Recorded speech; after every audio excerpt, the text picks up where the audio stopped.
I'm going to tell you what I saw that night, because people still think it was just office gossip. It was. It was the moment I learned that monsters can be kinder than men. The rain made the city look like it was holding its breath, and the glass tower of Vesperin Industries shone like a black mirror. Inside, the offices were mostly dark, but the top floor still burned with a thin, lonely light. I was there because I was new, nervous, and desperate to prove I belonged, so I stayed late to finish a report that nobody would thank me for. My name is Lena. I wasn't important in that building, not the way the executives were. I was the person who refilled the printer paper, the person whose email got ignored until it became urgent. The kind of person who learns to smile while swallowing small humiliations. That night, though, the elevator doors opened on the top floor by mistake, and my life tilted. The hallway smelled faintly of cedar and old books, like someone had tried to make a modern office feel like a library where secrets could rest. At the end of the hall was the CEO suite, the one everyone whispered about because no one ever saw him arrive or leave. They only saw the results. Contracts signed overnight, struggling departments saved, donations that appeared without press releases. And the name, Adrian Vale, spoken like a warning and a wish at the same time. His door wasn't fully shut. I should have turned back. I didn't. The suite was dim, lit by a desk lamp and the gray-blue glow of the storm. There he was, Adrian Vale, sitting motionless in a tall chair, his head slightly bowed, hands folded as if he'd simply fallen asleep from exhaustion. He looked younger than the rumors, but older than his face suggested, the way a mountain looks timeless even under fresh snow. For a second, my fear softened into something else. Pity, maybe, because power looks glamorous from far away, but up close it can look like loneliness in an expensive suit. Then I heard voices behind me. Two managers, slipping into the hallway like they owned it, laughing under their breath. I froze in the shadow near the doorway, too embarrassed to step out and too scared to be caught listening. "He's out," one of them murmured, smug. "I told you he's not even human. No one works like this without sleeping." The other snorted. "Maybe he doesn't sleep. Maybe he just shuts down. Either way, it's our chance. The board meeting tomorrow, if we push the layoffs through, Vale won't notice until it's done." My stomach tightened. Layoffs. I thought of the mailroom guy who always saved me an extra packet of sugar. The older woman in accounting who carried cough drops for everyone. People who had names, families, and rent due. The first manager leaned closer, voice dropping to a crueler whisper. "Start with the night staff. No one cares about them. They're invisible, like her." He said her like it was a joke, like he could somehow smell that I was standing there. Heat rushed to my face. My hands curled into fists so tight my nails hurt. I wanted to step out and tell them they were wrong. I wanted to be brave, but bravery doesn't arrive like a superhero. It arrives like a trembling breath when you're afraid and you speak anyway. I took one step, and the floor gave a small, traitorous creak. Both men paused. I held my breath so hard my chest ached. I expected Adrian Vale to stir, or for the managers to look in and see me. But something else happened. Adrian's head lifted, slowly, like a statue waking. The lamplight caught his eyes, and for a heartbeat I forgot the storm, forgot the building, forgot my own name. His gaze was calm, almost gentle, but there was an ancient sadness inside it, like he'd been listening to human disappointment for far too long. The managers didn't notice. They kept whispering, thinking they were safe. "He won't stop it," the second one said. "He doesn't care, he just likes control." Adrian Vale's lips parted slightly, and in a voice so quiet it felt like the room leaned in to hear him, he spoke. Not to them, but almost to himself. "Control," he repeated, "is what frightened men call kindness when they don't understand it." The managers jolted, startled. One of them laughed nervously. "Sir, we didn't think you were." "Asleep," Adrian finished, still calm. His fingers unfolded on the armrest, precise and unhurried. No. The air changed. Not like danger, not like threat, more like a pressure, the way the atmosphere changes before lightning strikes. The storm outside seemed to pause, waiting. Adrian stood, and I realized he was taller than I'd imagined. Not in a towering, intimidating way, but in a steady way, like a door you couldn't easily push open. His eyes flicked to the hallway corner where I stood frozen. For a moment, our eyes met. I expected coldness. I expected annoyance. I expected the sharp dismissal powerful people give when they see someone small. Instead, I saw recognition. Not who are you, but you're here, you matter. My throat tightened so suddenly, I almost made a sound. I swallowed it down and stayed still, heart beating like a frantic fist inside my ribs. Adrian's gaze returned to the two managers. You plan to take from people who already have little, he said softly, and you call it strategy.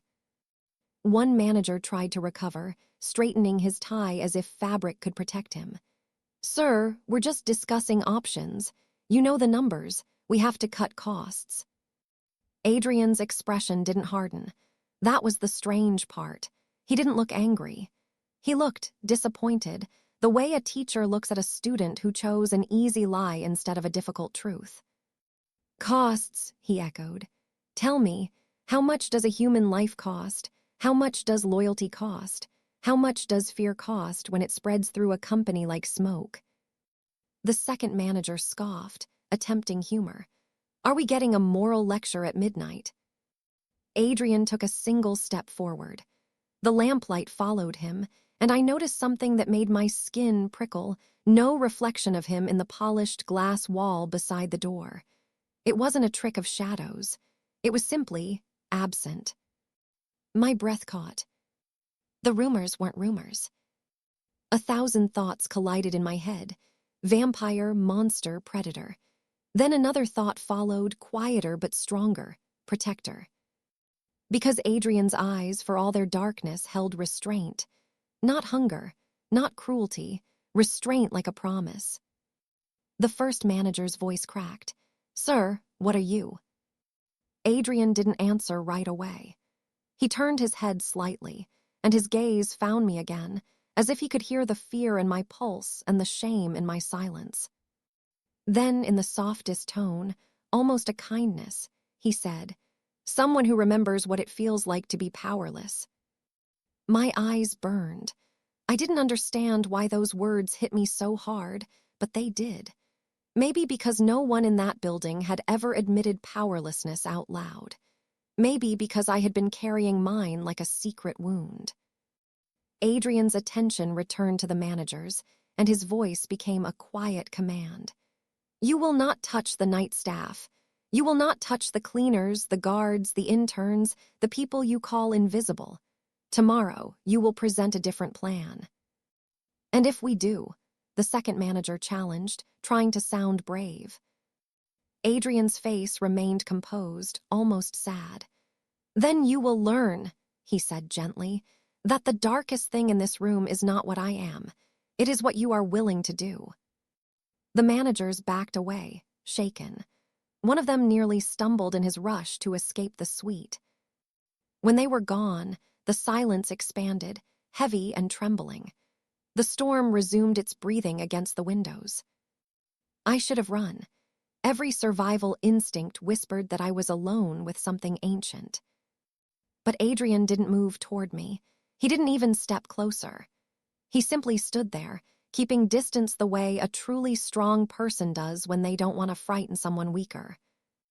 Lena, he said. My blood went cold. I hadn't told him my name. I hadn't even spoken. I didn't mean to. My voice broke, and I hated myself for it. You didn't do anything wrong, Adrian replied, as if he had practiced saying those words to people who never believed them. You heard truth, and truth is heavy. Sit down before you fall. I realized my knees were shaking. He pointed to a chair near the doorway, far from him, offering safety instead of control. I sat stunned. The room smelled like rain and cedar and something else, faintly sweet like night-blooming flowers. My heart wouldn't stop racing. Adrian looked toward the city lights far below. "They think I don't sleep because I am ambitious," he murmured, not quite to me, not quite to himself. "They never ask what keeps a man awake when the world is cruel." I found my voice, small but real. Are you really a vampire?" Adrian's shoulders rose and fell in a slow breath. He didn't deny it. He didn't boast. He just turned, and in his eyes was a loneliness so deep it felt like looking into a winter lake. "Yes," he said, "and before you decide what that means, you should know something." He paused, as if weighing whether I could bear it.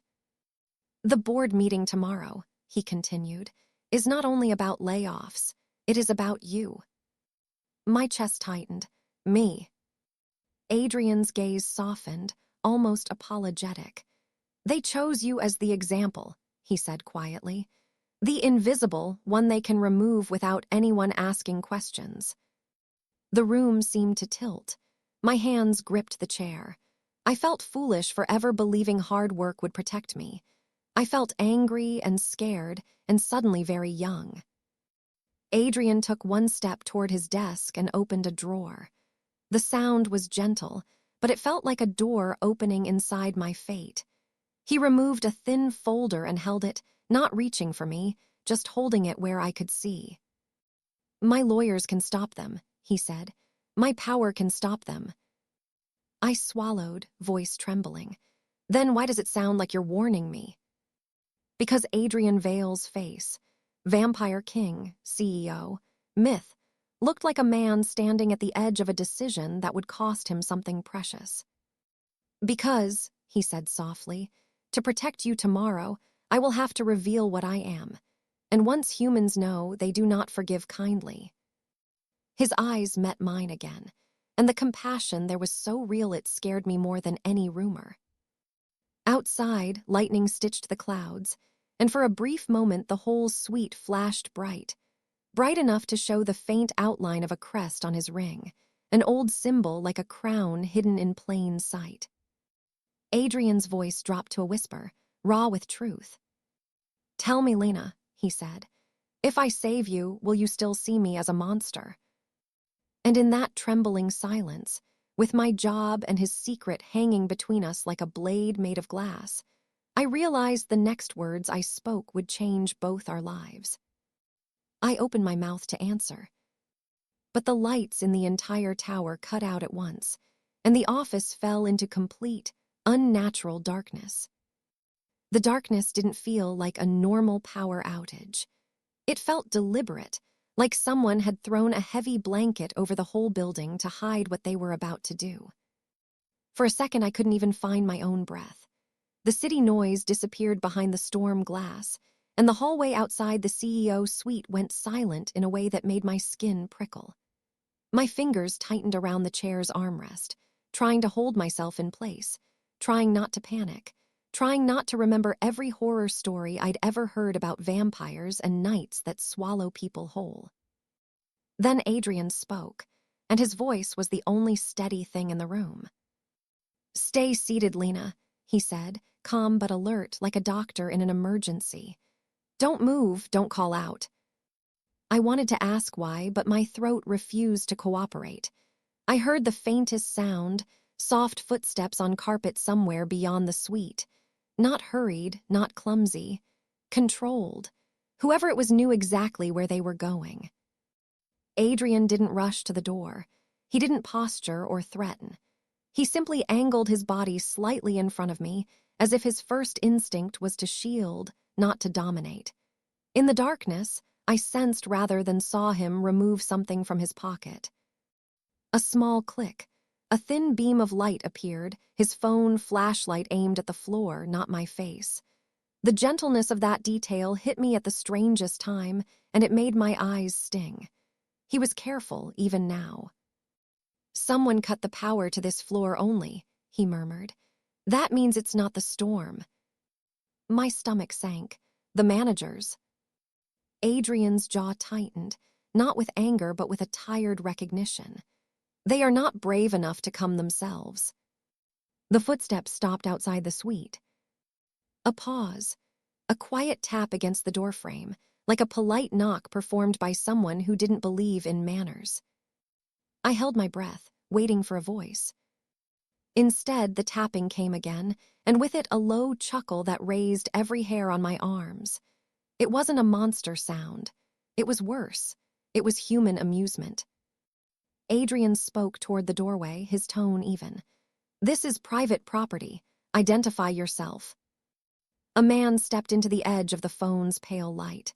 Not a shadowy figure in a cloak, just a security uniform, slightly too clean, with a badge that didn't look right. His smile was wide, friendly, and completely empty of warmth. "Mr. Vale," the guard said, "I was asked to check on you. Unusual activity, top floor, you know how it is." Adrian didn't move. "I do." The guard's gaze slid past Adrian, and for a heartbeat the light caught his eyes as he noticed me. He brightened, like he'd found an extra prize. "Oh," he said, cheerful. "And you have company. That's against policy, isn't it?" My cheeks burned. I wanted to disappear.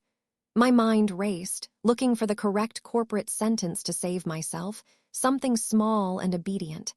But Adrian answered before I could. "She is my guest," Adrian said, simple and firm. "Leave." The guard laughed softly. "Wish I could, but I'm not here to argue. I'm here to deliver a message." He took a step closer. Adrian's phone light followed the floor, never fully illuminating the guard's face, as if Adrian refused to give him the dignity of being clearly seen. The guard continued, voice almost playful. "The board members are very concerned. They don't like surprises. They asked me to make sure you understand the deal." Adrian's tone sharpened a fraction. "What deal?" The guard tilted his head. "You sign the layoff plan tomorrow. You step down quietly in 6 months. You stop interfering with profitable decisions. And in return..." He glanced at me again, smiling wider. "Your little midnight secret stays a secret." My stomach lurched. They knew, or at least they suspected enough to weaponize it. That meant Adrian wasn't just fighting greed, he was fighting fear dressed up as corporate order. Adrian's expression didn't change, but something in the air did. The quiet pressure returned, like thunder preparing itself. "I have not harmed anyone in this city," Adrian said. "Not since I returned." The guard shrugged. "That's not what they're worried about. People aren't afraid of what you've done, sir. They're afraid of what you could do, and fear makes excellent leverage." Adrian exhaled slowly, and the way he did it, like he was containing a storm inside his ribs, made my throat tighten with a strange sympathy. This wasn't a man enjoying power. This was someone constantly choosing not to use it. I heard myself speak before I could stop it. "Why are you doing this?" The guard's eyes glittered. "Me, I'm doing my job." "You're not," I said, voice shaking but real. "You're helping them hurt people for money." For a moment, the guard stared at me, as if I'd said something in another language. Then he laughed again, louder. "Listen to her," he said to Adrian, delighted. "So brave, so naive." Adrian's voice dropped. "Enough." The guard lifted a hand as if calming a child. No, let her speak, it's cute." He shifted his weight, and something metallic clinked at his belt. Keys, maybe. Something else. I didn't want to imagine. Adrian's phone light flicked, and for the briefest second it caught the guard's badge more clearly. The name didn't match any security staff I'd seen. It looked freshly printed. Fake. Adrian noticed too. "You're not with my building security," Adrian said. The guard's smile didn't falter. "Correct." My pulse slammed in my ears. Adrian's shoulders straightened as if he'd made a decision he hated. His voice was still gentle, but there was steel under it now.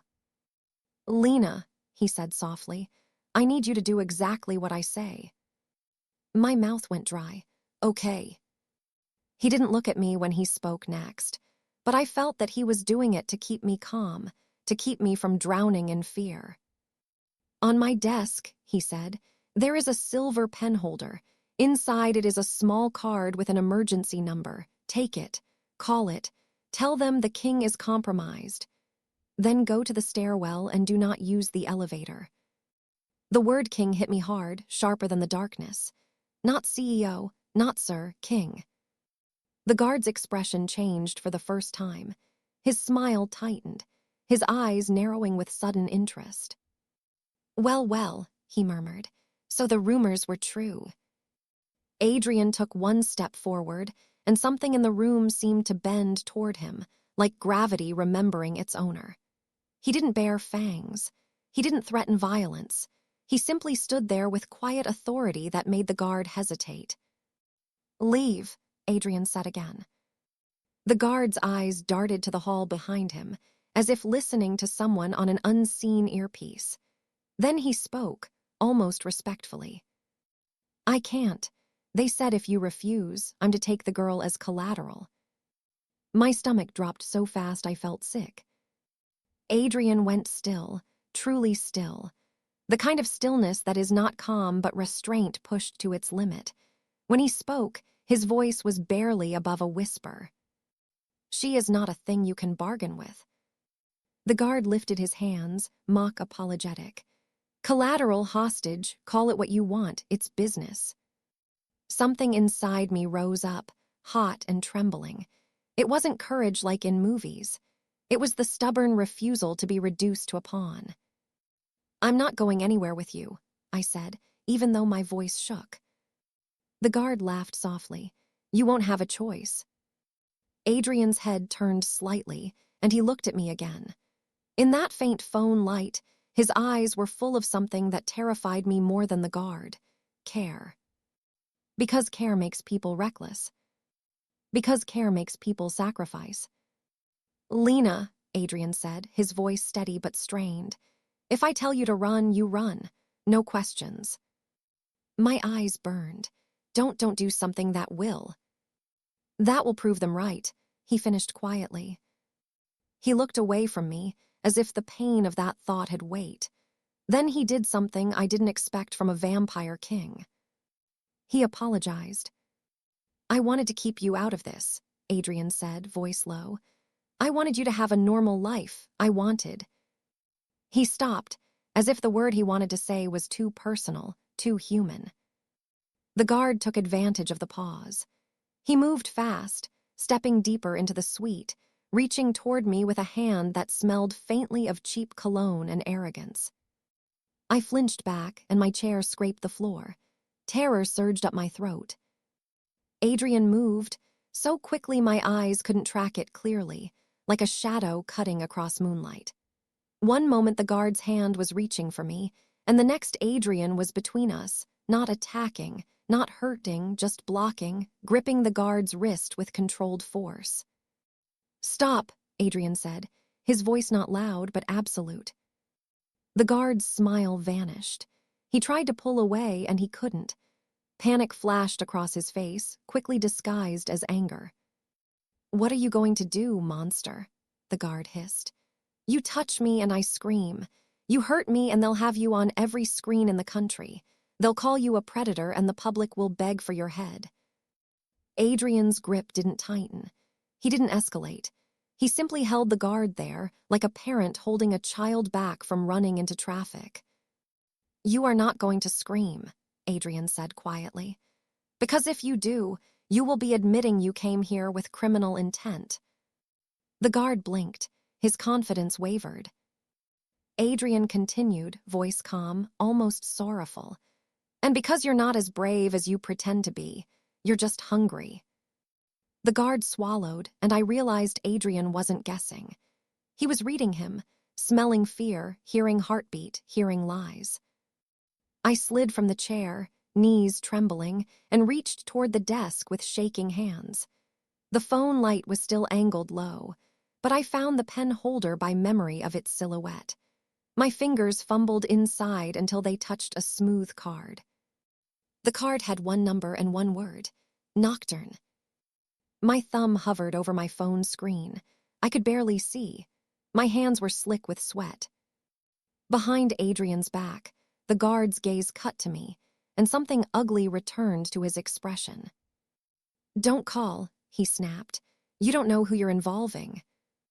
Adrian's voice sharpened. "Lena, now." I hit call. The line rang once, twice. Then a woman answered, voice low and clear, like someone who had been awake for centuries. "Say the phrase," she said. My lips trembled. "The king is compromised." Silence, then a single breath. "Understood. Stay alive." The call ended.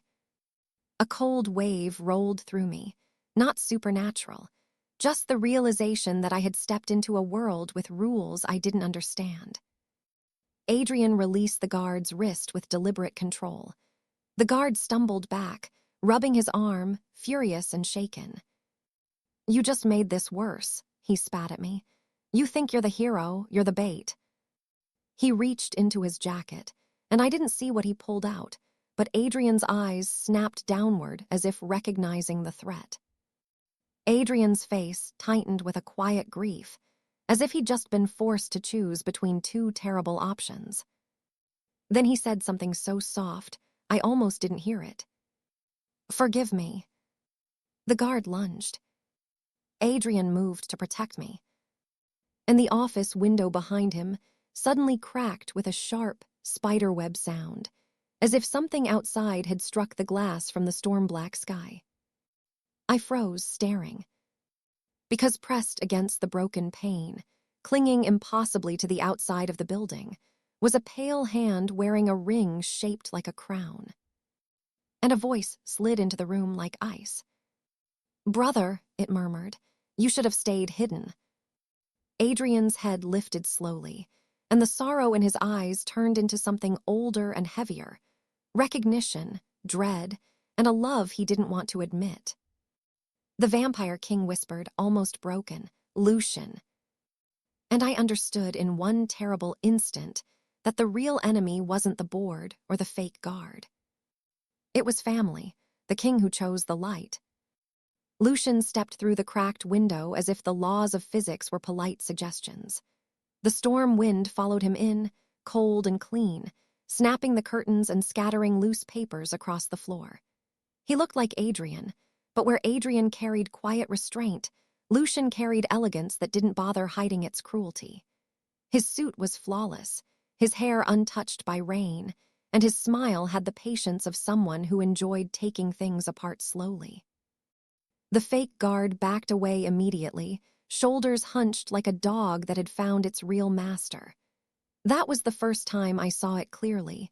This wasn't just corporate blackmail. It was a trap built with money and obedience, and Lucian was the hand holding the strings. "Board members," Lucian said, glancing around as if the CEO suite bored him. "Managers, security. Humans do love forming little committees when they want to do something shameful and pretend it's respectable." Adrian didn't step toward him. He didn't bare his teeth. He didn't threaten. He stood between me and the intruder, like a wall that refused to become a weapon. "You shouldn't have come here," Adrian said, voice low. Lucian's gaze slid to me, and I felt it like a fingertip touching a bruise. "And you shouldn't keep pets, brother. They get attached. Then they start believing they matter." My stomach turned, but Adrian's voice stayed steady.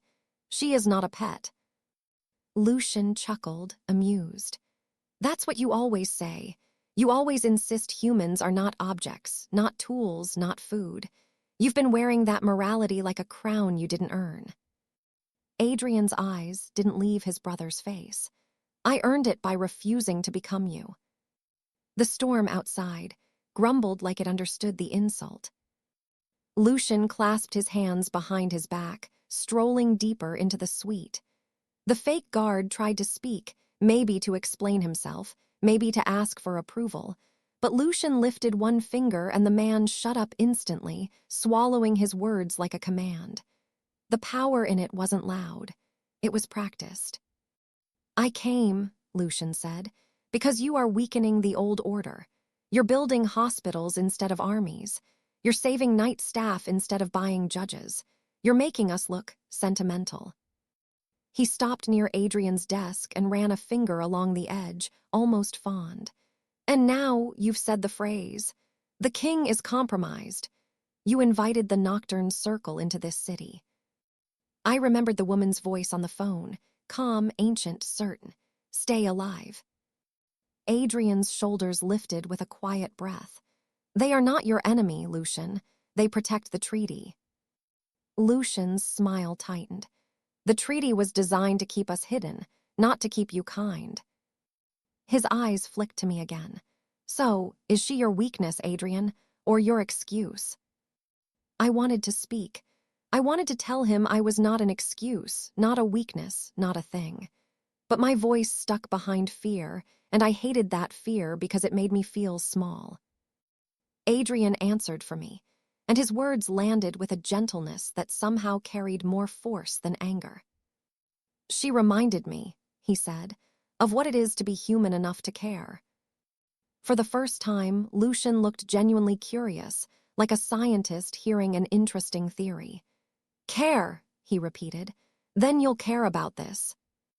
Lucian nodded once, and the fake guard's hand went to his pocket again, moving too quickly, too eagerly, as if he'd been waiting for permission. He pulled out a small device, rectangular and dark. I didn't know what it was, but Adrian's eyes narrowed with immediate concern. "Put that down," Adrian said. Lucian's tone remained light. "It's only a recording transmitter, nothing violent. Relax. I'm not here to spill blood. I'm here to spill truth." The guard's device blinked red. My heart thudded hard. "A live stream." Lucian tilted his head toward me in a mock compliment. "Smart, yes. A live broadcast to the board's private channel. Several influential investors. A few politicians who enjoy late-night entertainment." He looked at Adrian with bright satisfaction. "Smile for them, brother. Show them what their CEO really is." Adrian's jaw flexed. I realized then what Lucian wanted. Not to kill Adrian, but to expose him, to turn the city's fear into a cage. To make Adrian either a monster on the news or a monster in the shadows. Either way, controlled. Lucian leaned closer, voice silk. "You'll be removed, replaced with someone practical. And once they're done using you as a scary story, they'll hunt you like one. Humans always do." Adrian said nothing, but I saw the battle inside him. Protect people by staying hidden, or protect people by standing in the open and risking everything. Then from the hallway came the faint sound of an elevator arriving, soft chime, then footsteps. More than one person. Quick, organized. Lucian heard it too. His eyes narrowed, then he smiled like someone enjoying the next act. "The nocturne circle," he whispered. "Good, let them witness your fall." The office door opened. A woman stepped in first, tall, composed, hair braided back tight, wearing a plain black coat that looked like it belonged in any century. Behind her were two others, a man and a woman, both moving with the calm of people trained not to panic. None of them looked surprised by the darkness or the broken window. The first woman's gaze swept the room and settled on Adrian. "King Adrian Vale," she said evenly. "We received the code phrase." Adrian inclined his head, respectful. "Mara." So he knew her. That made my chest squeeze, because it meant he'd been living with this secret for a long time, and he had still chosen to act gentle in a world that would punish him for it. Mara's eyes moved to Lucian, and a tension tightened in her shoulders. "Lucian Valen," she said, "you're violating the treaty." Lucian spread his hands as if apologizing to an audience. "I'm improving it. The treaty protects us from humans, but who protects us from a king who refuses to be what he is?" Mara's gaze flicked to the blinking device in the guard's hand. "That feed goes down. Now." Lucian didn't argue. He simply smiled at Adrian. "Are you going to let your little council handle it, or will you finally show them the monster they expect?" Adrian's voice came out rougher. "I'm not a monster." Lucian's eyes gleamed. Prove it. The temptation in the room was terrible and simple. Adrian could end this in a heartbeat by becoming what Lucian wanted him to become, something frightening enough that everyone would obey. Fear would solve the immediate problem. Fear always did. Adrian stared at the device, then at me, and I felt something shift inside his gaze, like he was asking permission to choose a path that might ruin him. I stood up, legs shaking, and forced my voice to work. "Mr. Vale," I said, and it came out small. Then I tried again, stronger. "Adrian, you asked me if I would see you as a monster." He looked at me, pain written carefully into his face, as if he'd learned to hide it behind professionalism. I swallowed. I was terrified, I still am, but not because you're a vampire. Lucian laughed softly, delighted. "Oh." I kept my eyes on Adrian, because looking at Lucian made my skin crawl. I'm afraid of people who enjoy hurting others and calling it business. I'm afraid of people who take and say it's normal. My throat tightened. "You didn't do that. You protected strangers. You protected me and you didn't even know me." Adrian's eyes glistened in the low light. He blinked once, slow, as if holding something back. I took a breath that felt like stepping off a cliff. "So no, I don't see you as a monster. I see you as someone who chooses, and that's rarer than immortality." For a moment, nobody spoke. Even Lucian's smile faltered, like he'd heard an unfamiliar language. Mara watched me with a new expression, assessment turning into respect. The two agents behind her shifted slightly, ready, waiting. Lucian recovered first, scoffing. "Cute speech. Doesn't change the facts. The world will never accept him." Adrian's gaze stayed on me for one last heartbeat, and in it I saw gratitude and sorrow and something that felt like a vow. Then he turned to Mara. "Don't attack my brother," Adrian said quietly. Mara frowned. "He's threatening exposure. He's endangering lives." Adrian nodded, acknowledging the truth. "And if I answer threat with terror, I teach every human watching that fear is the correct response to difference. That's how wars begin. That's how mobs are born." Lucian's face tightened. "You're lecturing now." Adrian stepped toward the desk, toward the blinking device with his palms open. It was a simple gesture, human almost, like he was approaching a frightened animal. "Let the live stream run," Adrian said. My breath caught. Mara's eyes widened slightly. "Adrian." "Let it run," he repeated, firmer. "But record this, Lucian. Record me as I am, not as you want me to be." Lucian's brows rose, intrigued. "Oh." Adrian faced the device. The red light blinked steadily, greedy for scandal. In the darkness, his voice grew clear, carrying the kind of authority that didn't demand obedience, only honesty. "To the board," Adrian said, calm and unwavering. "You have been planning to harm the vulnerable to protect profits. You attempted to coerce me using fear, and you sent a man here tonight to threaten an innocent employee." Lucian's smile thinned. The guard's eyes widened, realizing he was being named on record. Adrian continued, "Yes, I am not human. I have lived longer than any of you. And because of that, I have watched what fear does to people when they feel powerful." He paused, and when he spoke again, there was a quiet ache in his tone. "I will not lead this company through fear. If you cannot accept leadership without cruelty, then you do not deserve to lead." Lucian stepped forward sharply. "You're confessing. You're handing them a weapon." Adrian didn't flinch. "I'm handing them a mirror." He looked directly into the device, as if looking into the eyes of every person who had ever decided that kindness was weakness. "If you remove me," Adrian said, "the evidence of tonight, this attempted coercion, this illegal intrusion, this broadcast, will go public through independent channels at dawn. Not as a supernatural spectacle, but as proof of corruption and exploitation." Mara's gaze snapped to Adrian, realizing what he'd arranged. She wasn't surprised, more like impressed that he'd thought 3 moves ahead. Adrian finished, voice gentle but immovable. I will step down only if the night staff are protected by contract, severance, and legal oversight. And Lena will not be harmed for being in the wrong hallway at the wrong time. If you want a monster, you won't get one, but you will get consequences. For a beat, the device stayed silent except for the faint buzz of transmission. Then it emitted a sharp tone. Someone on the other end had cut the feed. Lucian stared, anger flashing clean through his composure. They ended it. Adrian nodded once. Good, that means they listened. Lucian's voice dropped, dangerous in its softness. You think you won. You think you can shame humans into decency.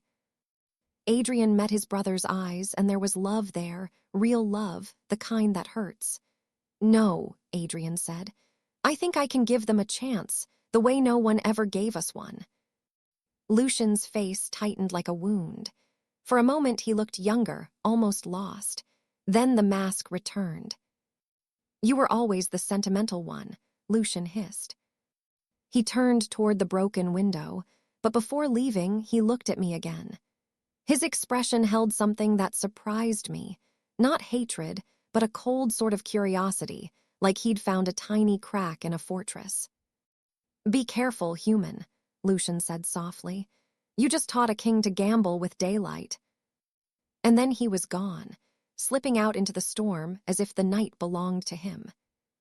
The fake guard tried to follow, tried to escape with him, but Mara's 2 agents moved with quick efficiency and blocked the door without any spectacle. The guard's bravado collapsed into stammering excuses, and for the first time all night I saw him as what he was, a coward wearing borrowed power. Mara stepped closer to Adrian, lowering her voice. You exposed enough to scare them into compromise, but not enough to start a witch hunt, she said. Risky. Adrian's shoulders sagged slightly, like the moment the danger passed, the weight of restraint came due. Risk is what kings carry, he murmured, or what they should. Mara studied him, and the girl. I tensed at the word girl, but Adrian answered with a quiet respect that warmed and broke me at the same time. Lena is under my protection, he said. Then, after a beat, he added, if she wants it. Everyone looked at me. The room felt too large, too silent, too full of decisions. I thought about my life before tonight, being invisible, swallowing insults, telling myself to endure because that's what good employees do. I thought about how quickly powerful men had chosen me as an example to erase. And I thought about Adrian, ancient, feared, lonely, choosing kindness so fiercely it looked like defiance. I took a shaky breath. I don't want protection, I said carefully. I want a chance to stand where they can't pretend I'm invisible. Adrian's eyes softened. Then you'll have it. Mara nodded once, approving. We can draft safeguards by morning, and we can make sure the board understands that if they retaliate, they won't be dealing with legends. They'll be dealing with law. As the nocturne circle began securing the floor, the lights flickered once, then came back, first the desk lamp, then the dim overheads, then the soft glow of the city returning like a heartbeat. The CEO's suite looked ordinary again, polished wood, clean glass, expensive quiet. Only the cracked window and the scattered papers proved the night had teeth. Adrian approached me slowly, stopping at a respectful distance. In full light, his face looked almost 2 human, tired eyes, controlled expression, the kind of man you might pass in an elevator and never guess carried centuries in his bones. I'm sorry, he said. You came here to do your job. A strange laugh escaped me, more relief than humor, but it sounded like both. I did finish my report, I said, because apparently my nervous system had decided sarcasm was the best survival tool. For the first time, Adrian's mouth twitched into a real smile. It was brief and quiet, but it changed his whole face, like dawn touching a dark room. You're resilient, he said. I didn't know I was, I admitted, my voice softened. Until tonight. He looked toward the broken window, then back at me. Lena, the board will try again. Lucian will try again. Kindness threatens people who survive by taking. I nodded, swallowing fear. Then we'll be ready. Adrian's gaze held mine, and for a moment the CEO office didn't feel like a battlefield. It felt like a beginning, dangerous, uncertain, but real. Mara cleared her throat, practical. We need to move you both. Reporters will sniff this out by morning. Adrian nodded, then hesitated as if something important still hadn't been said. His voice lowered, almost private. You asked for a chance to stand where they can't ignore you, he said. Tomorrow, if you're willing, you'll stand beside me in the meeting. My chest tightened. Beside you. You'll tell them what you heard, Adrian said. Not as a victim, as a witness, as a person. A deep fear rose in me, fear of retaliation, fear of being mocked, fear of speaking and shaking. But under it was something stronger, something I didn't recognize at first. Dignity. I nodded once. Okay. Adrian's shoulders eased, just a fraction, like someone setting down a heavy crown for one breath. As we stepped into the hallway together, I glanced back at the CEO's suite. The cracked window still gaped open to the storm, and for a second I imagined Lucian out there, somewhere above the sleeping city, watching. Adrian noticed my look. He'll come back, I whispered. Yes, Adrian replied, calm as a vow, but not tonight. We walked toward the elevator with the nocturne circle around us, and I realized the deep message hidden inside the fear. Power doesn't prove itself by how much it can destroy. Real power proves itself by what it refuses to do, even when it would be easy. Just before the elevator doors closed, Adrian looked down at his ring, the faint crown crest, and then at me. Thank you, he said quietly, for seeing me.